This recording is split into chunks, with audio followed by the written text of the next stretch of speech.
We're going to be underway in 5, 4, 3, 2. In this Creator Series interview, we'll be talking to a very cool guy about guitar, about creating, and about a whole bunch of other things. Please welcome to Studio Live today, Mr. Kelvin McKay-Hill. How you doing today, Kelvin? Hey, I'm good. How are you? Outstanding. Really good to see you again. Haven't chatted to you in over a year. And for folks who have not seen your music, have not heard the sort of things you do, the way I start every show is the same. It is your music origin story. So why don't you take us behind the scenes of where Kelvin McKay-Hill got to now, from where you came from, what got you into this whole music caper? All right, I'm going to give you the shortest version possible.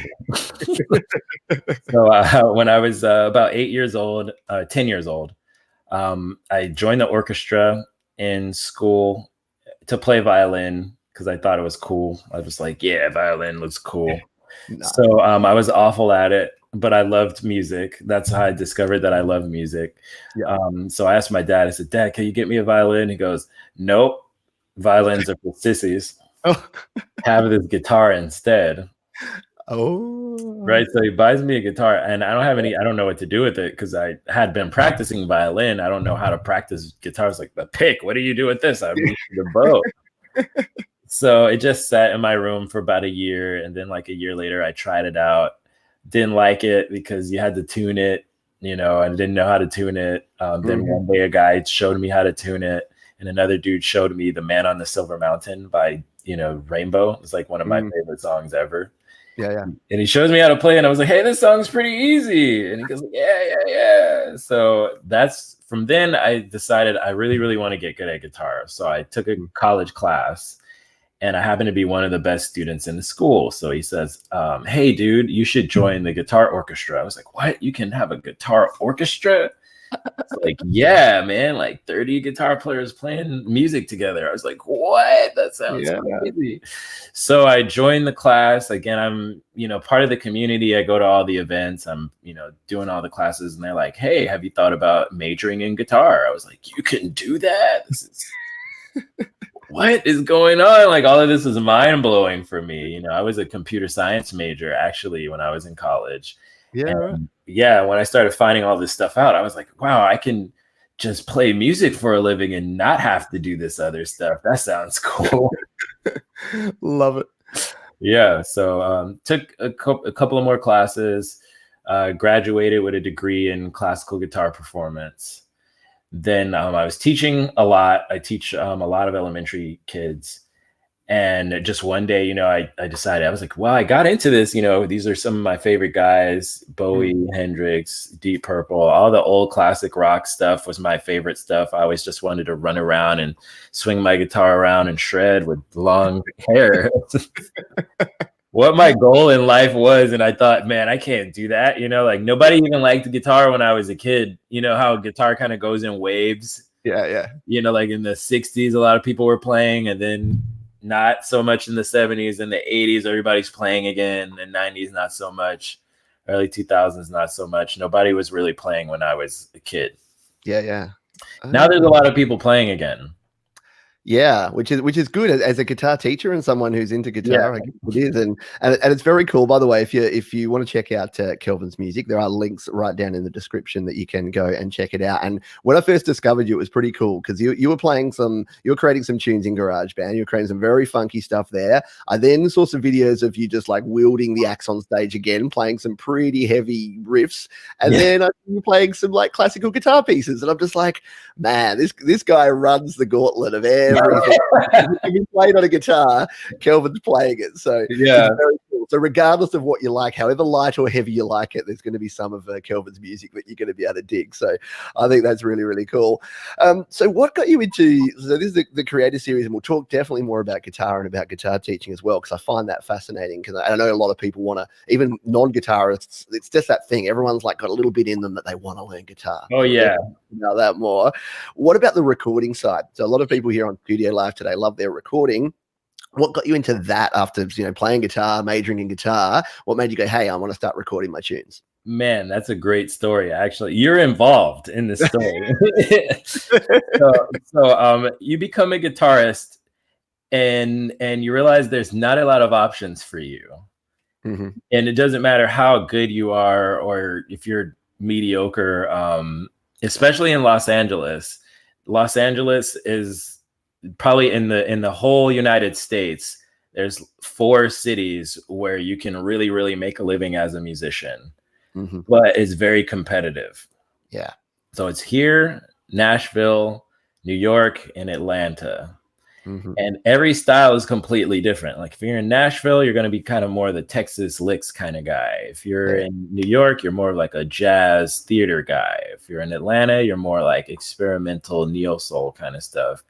If you're in LA, it's kind of like you can do what you want, but you have to be very unique. Yeah, right. So I was like, not getting the gigs. I'm not getting the gigs that I want. Not any of the high paying gigs. I'm getting like the $50 gigs. They're like, do you want to do exposure stuff? And I'd be like, I don't want to do that, but you have to get the exposure. So you're like, what do I do? And I was like, well, I have a decent voice. I went to school and studied some opera. And I said, I can, at the very least, I can hold the tune. So I'm just going to start singing my own stuff, because if I'm getting paid the same amount, then why don't I just book myself? Yeah. And I had already been playing instrumental music and getting booked for that, but those gigs just don't come as frequently. So I thought I would maximize my income by being a player, singer, and a composer. And so I said, well, recording is very expensive, and it gets more expensive the less people know what your style is. So if you're like me, I have a lot of different styles because of my ability to play guitar very well.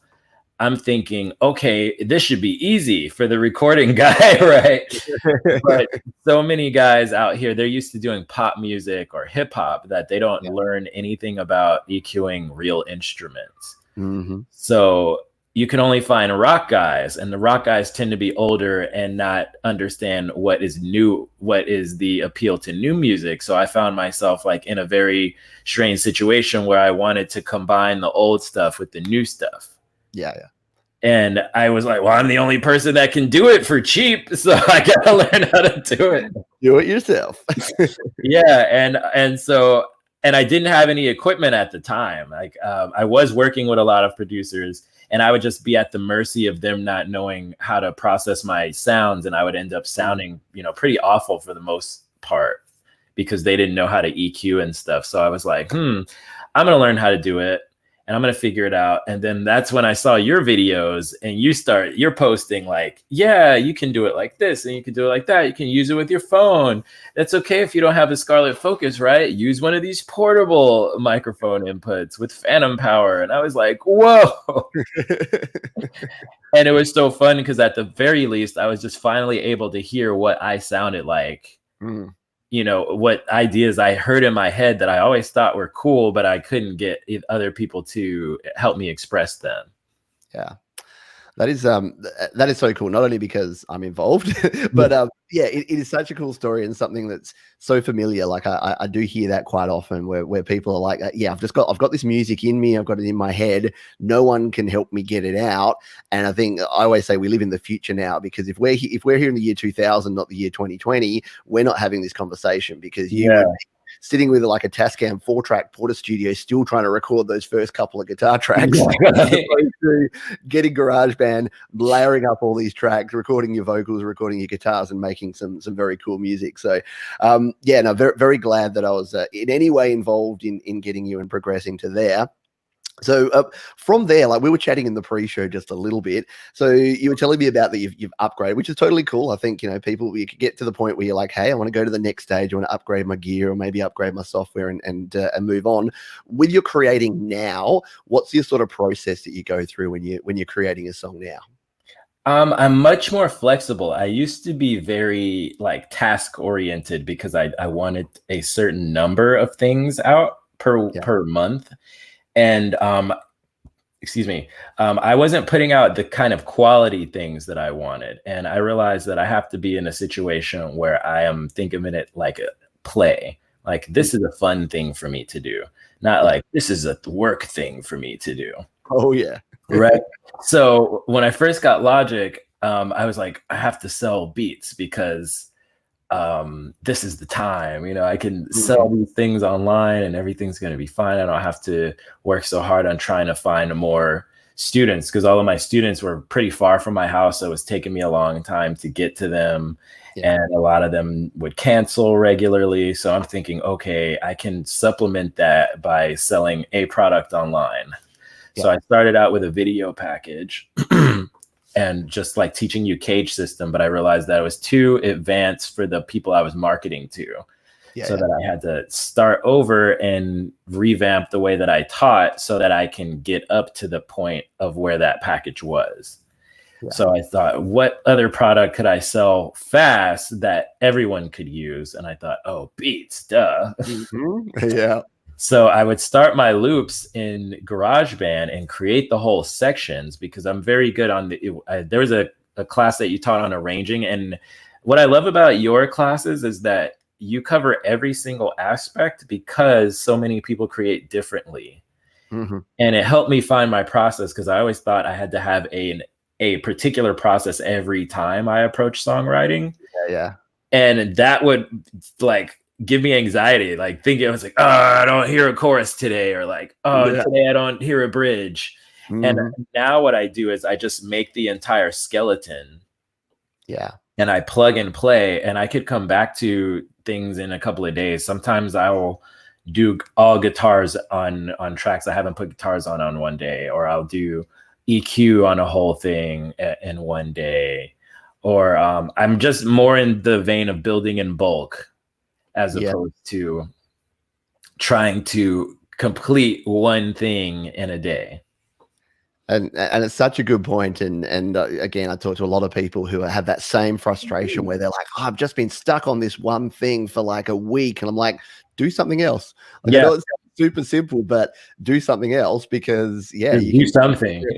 Yeah, exactly. Do something. And I think we were chatting again in the pre-show about, when you had a little bit of a period of block, that's when you came up with the idea of, hey, I want to do this podcast, so that you're actually still using some of those creative skills, but in a slightly different way. So why don't you tell us a little bit, a good segue there into your podcast.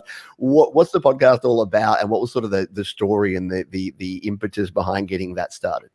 Okay, this is another great story, because these are all things that I've been learning. There was a time where I really considered myself like I really wanted to be a creator on YouTube, and like, have like thousands of followers. And I realized like maybe for me, I needed to build up to what it was that I wanted to do, because there's so many things that I'm into. I couldn't figure out how to package it.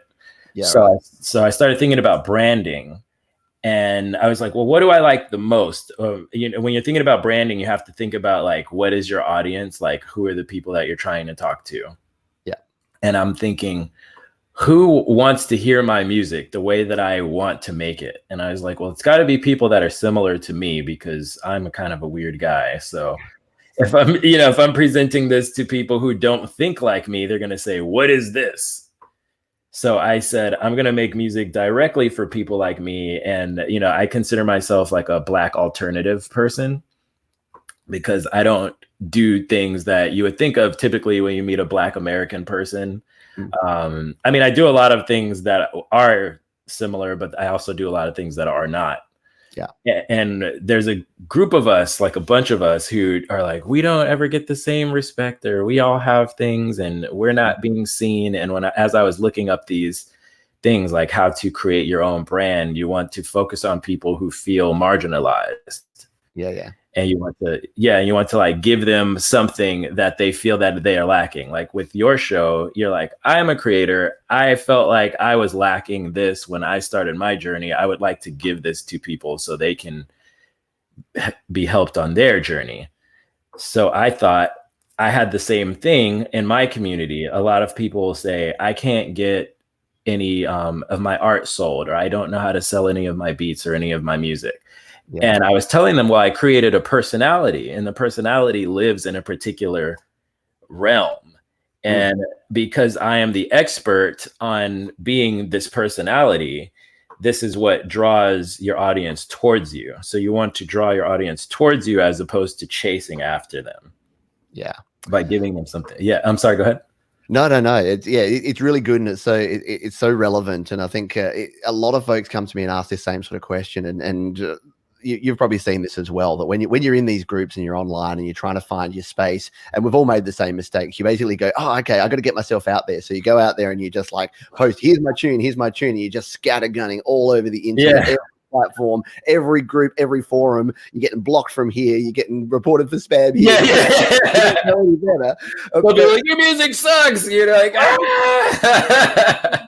Yeah, the better option is, like you say, it's not to get, there is no such thing as mass market anymore, but there is a really good opportunity to find your people, as you say, like to find the group of people that are doing the same thing as you, that are trying to do that sort of same thing, and grouping together and finding your niche. And again, we're living the future of 2020 where it doesn't have to be local, it doesn't even have to be your country. Like I'm here at the moment and we're doing a live show here, and I'm looking at the names of the people that are watching. Hello to the folks watching live, by the way. We've got people in Australia, we've got people in the UK, people in the United States, people in Europe, right. And we're all doing the same thing. We're all trying to create music. We all have the same interest. Yeah.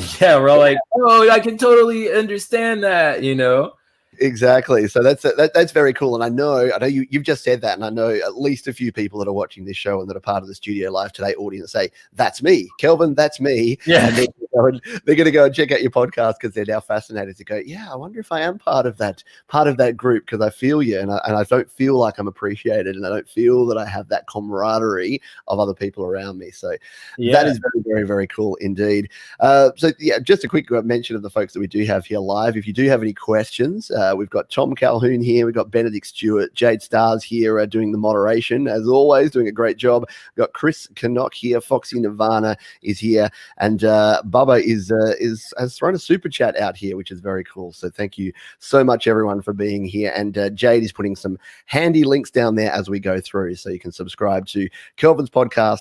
It'll be linked up down there, and everything is at kelvinmckayhill.com. Just check your website, and like you're super up to date. So I like that. I need a better one-stop shop for everything. So yeah, if you want to follow Kelvin anywhere, head over to Kelvin McKay-Hill. I actually want to talk about that. So because I do so many things, that was my hardest thing, was like, how do I get everything in one spot? And because I would go through these things. I'm a creator that just does a thing, and I don't think about where it's gonna go. I just make a thing, and then I go, oh shit, like what am I gonna do with this?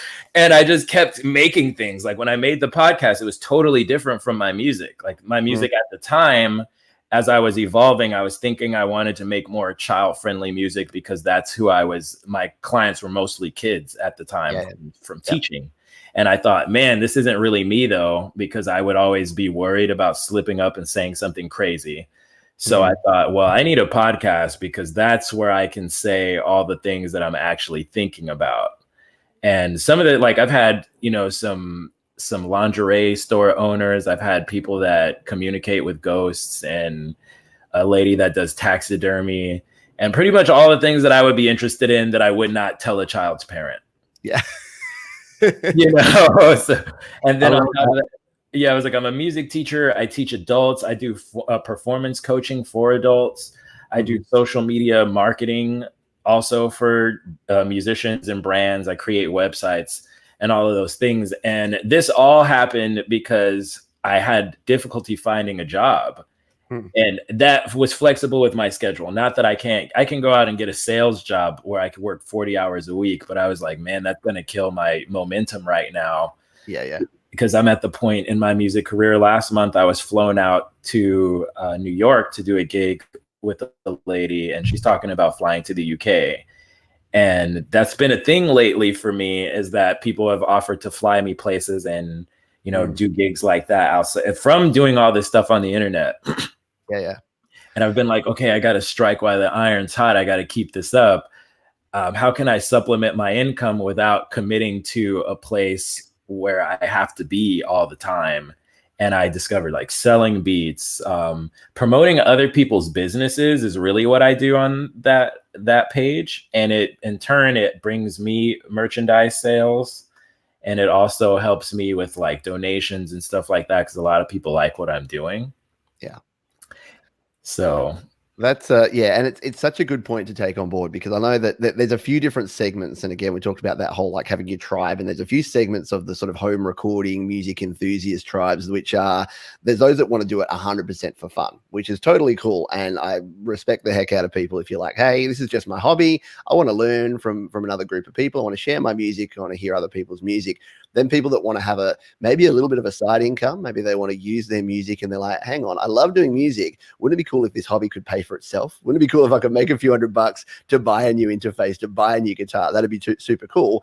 And then there's people sort of at that next level where they're like, wouldn't it be cool if I could, quit the day job, if I could strip back, not do the 40-hour-a-week sales job, and actually start making some more income from music. So I think you've hit the nail on the head there, that diversification is the key. No one's going to say, here, I'm going to pay you $100,000 a year to be my music guy, because those jobs just don't exist in the real world. You have to make it up. Yeah, exactly. You got to go a little bit of bucket here, a little bucket here, and you just got to find your way to bring everything together. And it's the way it is in 2020. And I think more jobs and more people and more businesses, even outside of music, I'm seeing more people doing the same sort of thing, because the days of the 9 to 5 clock in, clock out, just do a thing for like 40 years and then retire and then sit there in your rocking chair, that just doesn't happen anymore. It's like, get on, do things, and find different things that interest you. And I love that you said things that interest you, because I think the other thing that I see people do is go too far the other way, where they're like, I've got to do everything my audience wants me to do.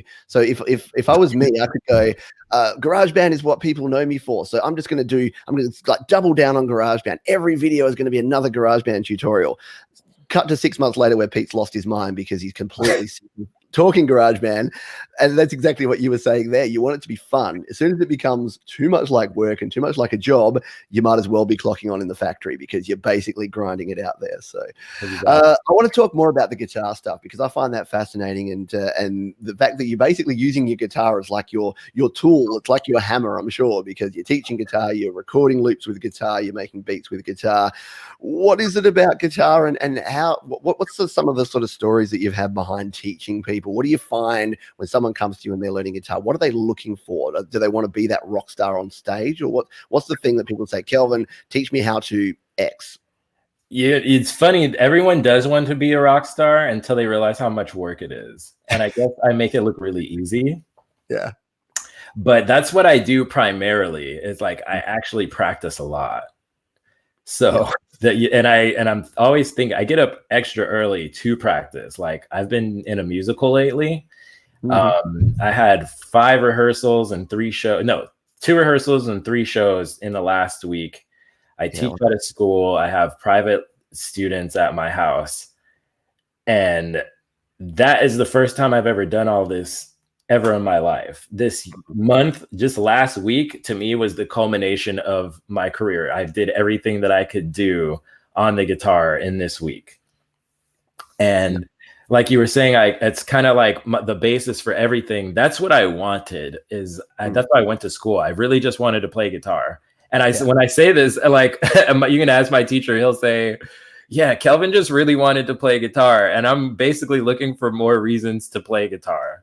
Love it. So I teach kids and adults, and my processes are different. I basically have them separated into 2 categories, because like I said, my fresh, crisp arts, that's my thing for kids. And then I have chaos music theory is like my advanced playing stuff for adults. Yeah. And then I put on little seminars throughout the city, because I used to be a city rec teacher, like work at the park, teach lessons. I catch the bus on the train with all my guitar. I'm the guy that plays guitar at the train station, basically.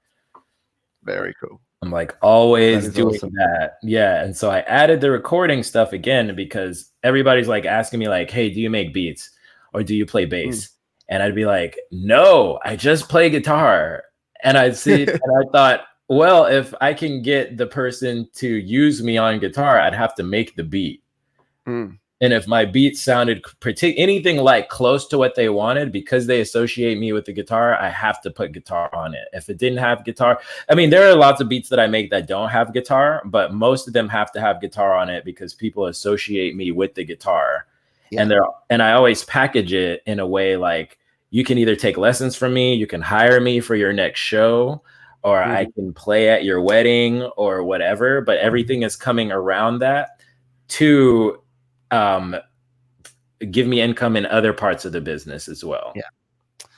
Which is smart. And like I say, 100% necessary these days. And it is cool that you can take something that is your passion and playing guitar and then, branching that out and doing it in so many different ways is just super cool. And I like what you say about practice, because I think that's the missing link. And a lot of folks these days that want to get into even recording as well. Like I did a show the other day, I'm talking about making your first song. And I said, getting your first song out there is important, but it's not going to be your best song, because people that are recording and writing and mixing and mastering great songs is probably their 100th song or 250th song that is the one that really pops. Very few people just write their first song and, hey, there's a #1 hit and that's the best thing that's ever going to be.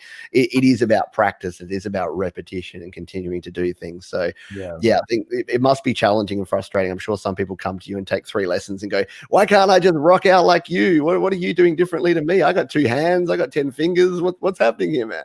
Yeah, well, I'm pretty honest. And that's the thing. That's actually probably why people like studying with me, is because I'm not the type of teacher that says, oh, you're doing a great job, because it doesn't benefit me. Like, I do gain a lot of joy from teaching people how to make their musical dreams come true. Just like I'm sure you did. I love to make a person, if I'm their guitar hero, then I'm like so happy for that. Or if I get them into music they've never heard before, wanting to practice more regularly, then all power to them. But I also understand it's not a life that a lot of people would want to pursue. I always think about, if I would change it, I would focus more on songwriting, because songwriting still doesn't take, it's not quite as obsessive as guitar, because you don't have to be that good at guitar to make good songs. Yeah. But as a guitarist, I want to be one of the best guitarists. Yeah. Yeah, well, you're there in LA. Like you said, it's competitive, and I'm sure you have to keep your chops up so that you can be one of the best, and have people will go to. So very, very cool. Time flies really fast here, my friend. We've only got a few minutes left, so a couple of final questions that I like to ask here at the end. We have covered off on a few of these things, but obviously you've done a lot of things, a lot of teaching, a lot of creating, a lot of musical related stuff. Is there one thing that you look back on that is your proudest moment of all of those things, where you look back and say, yeah, that was the time where everything came together, and that's the thing that I look back on and go, yes, that's what I want to do? I want to say it's been the last few weeks, and I know that's like not a defining, it wasn't like a day, but in the last 2 weeks, I have played classical guitar at a real estate agency. I've played at the Standard for a up and coming R&B artist. I have played in a musical, 3 shows, opening night, Friday, Saturday. Taught my very first group guitar lesson class out of my house. Had people want to collaborate with me on my podcast, all in the same week. And that's cool. When I started all these things, I was just starting. It was just, like I said, I was watching your videos, and it was just like, just start anywhere, man. It felt like I was crushed under the weight of my own creativity. Yep. The best way I can describe it, like, your creativity is like, do something. And like, I'm so scared. What if no one likes it? And my brain is like, I don't care. Do it. So I do it, and I hate everything I do, but I'm still putting it out because, it's like, it's all I have.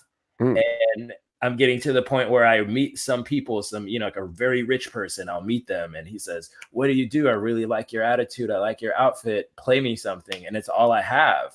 And I'm like, here. And they're like, this is amazing. I never knew you did stuff like this. We got to get you in the studio. And I'm like, and now I love the things that I did when I started, because I'm like, this is me with no money, with just, my drive and YouTube video help.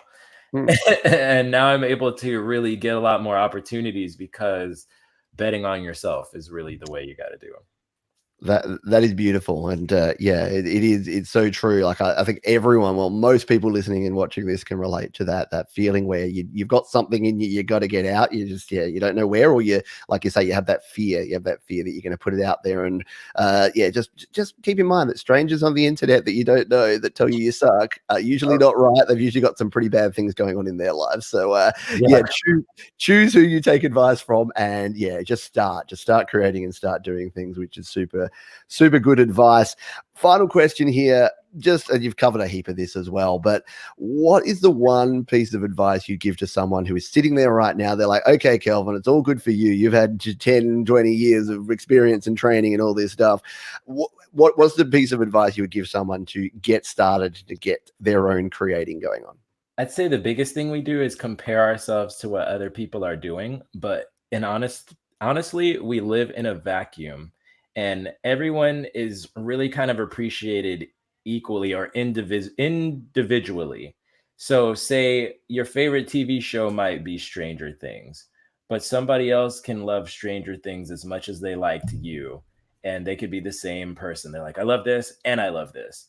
And I think we're always comparing, like, I don't have the same amount of equipment or I don't have the same amount of talent, but people really relate to your drive and your intensity, your love for what you're doing, and how much fun you're having while you're doing it. And if you can really focus on those things, like this is fun for me, or I do it for the passion, and I'm not doing it for the recognition, but I'm doing it because there's this thing inside of me that I really feel like I need to share with you. If you can stay that way, that is really the trick. That's the secret to it all. That is so cool. And yes, agree 110%. That is definitely the attitude to go in with. And you're right. You'd be surprised who likes what. And yeah, once you start putting stuff out there, like you said, there's some people that I've put some things out into the world that I'm just like, I'm not even sure about this. And then suddenly it's like my most popular video of that week. Yeah. Like, that took 5 minutes and no thought. That was just an idea. I went on with a whim. So yeah, you never know. You never know what was going to work and what you just need to try. So brilliant advice there. Where can folks go to check out more of what you've got going on here, Kelvin? What's the best place for them to find you and your music? I'm the most active on Instagram, and this is a little side note. Pick one platform that you like at first to start. Get on there, comfortable with interacting with the people in the community. You do actually have to talk to people. And that's more valuable than the quality of your music, is just talking to people and telling them they're doing a good job. If you can be a positive influence, then you can help a lot of people out. Go to kelvinmckayhill.com. That has links to everything that I'm doing. It has links to all of my other endeavors as well. Like my podcast is there. My beats are there if you want to buy one of those. I give music consulting advice. Like if you guys want me to help you out with your branding and stuff like that, that's something I can do. I actually do like a little 15-minute free consultation for anyone that's interested that is watching the show. Awesome. And yeah, that's it. Beautiful. Well, thank you so much for being here, folks that have been here live. Thank you for watching the show live here. If you're watching on the replay and you enjoyed this, hit the like button. That just tells Kelvin and I that you got some value out of this one as well.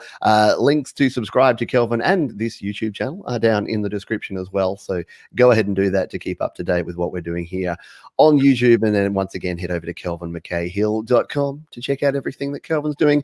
Kelvin, it's been a pleasure having you here, sir. Thank you so much. Pete. Cheers. Everyone, have a great day. Enjoy yourselves, and we'll see you next time. Cheers. Yeah.